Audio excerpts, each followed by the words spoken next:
ഇപ്പം നമ്മൾ കാണുന്നത് ഒരു പള്ളിയിലെ അച്ഛൻ പറഞ്ഞിട്ടുള്ള ഒരു പ്രസ്താവനയാണ്. 36-ാമത്തെ വയസ്സിൽ പെണ്ണ് കെട്ടിയിട്ട് കൊച്ചുണ്ടാകാൻ വേണ്ടി മെഴുകുതിരിയും കത്തിച്ച് നടക്കുക ഇന്ന് കേരളത്തിലെ ക്രിസ്ത്യാനി ചെക്കന്മാർ. 36-ാമത്തെ വയസ്സിൽ വിവാഹം കഴിക്കുന്നത് അത് മോശമായ ഒരു കാര്യമൊന്നുമല്ല. പക്ഷേ ഈ 36 വയസ്സ് വരെ ആകുന്നതിൻ്റെ കാരണം എന്താണ്?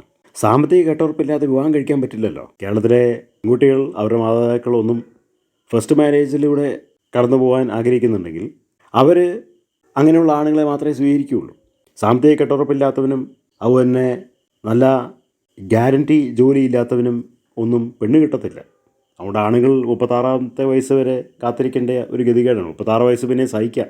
46 വയസ്സ് വരെ ആയിരിക്കുന്ന ആളുകൾ ഒരുപാടുണ്ട്, അല്ലെങ്കിൽ 40 വയസ്സ് കഴിഞ്ഞിട്ടുള്ള ആളുകൾ ഒരുപാട് കേരളത്തിൽ ഉണ്ട്.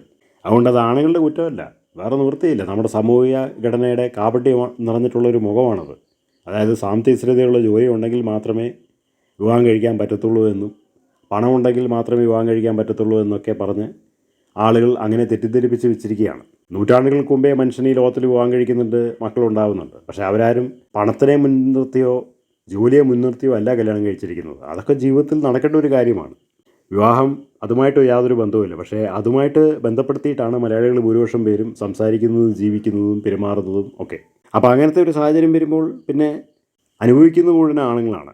പെണ്ണുങ്ങൾക്ക് നഷ്ടപ്പെടാനൊന്നുമില്ല. കാരണം പെണ്ണുങ്ങളുടെ കല്യാണം ഇന്നലെ നാളെ നടക്കും. അത് ഒരാളില്ലെങ്കിൽ വേറൊരാൾ വിവാഹം കഴിച്ചുകൊണ്ട് പോകും. സാമ്പത്തിക കെട്ടുറപ്പുള്ളവരെ മാത്രമേ കല്യാണം കഴിക്കുള്ളൂ എന്ന് പറയുമ്പോൾ ആ ഒരു ലിസ്റ്റിലുള്ള ആളുകൾ വരും. പക്ഷേ ആണുങ്ങളെ സംബന്ധിച്ച് ആ ഒരു അവസ്ഥയിൽ എത്തിയില്ല എന്ന് വരികിൽ വിവാഹം വൈകിപ്പോകും.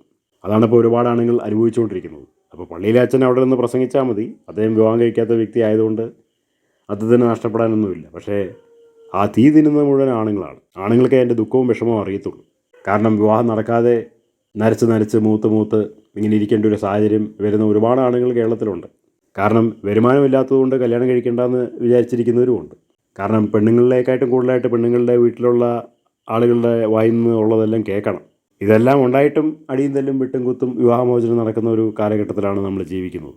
അതുകൊണ്ട് പ്രായം ഒരു വിഷയമല്ല. നമ്മുടെ കേരളത്തിലെ സാമൂഹിക ഘടനയിൽ ആളെ കിട്ടിയില്ലെങ്കിൽ മറ്റേതെങ്കിലും സാമൂഹിക ഘടനയിൽ പോയി വിവാഹം കഴിക്കാവുന്നതാണ്.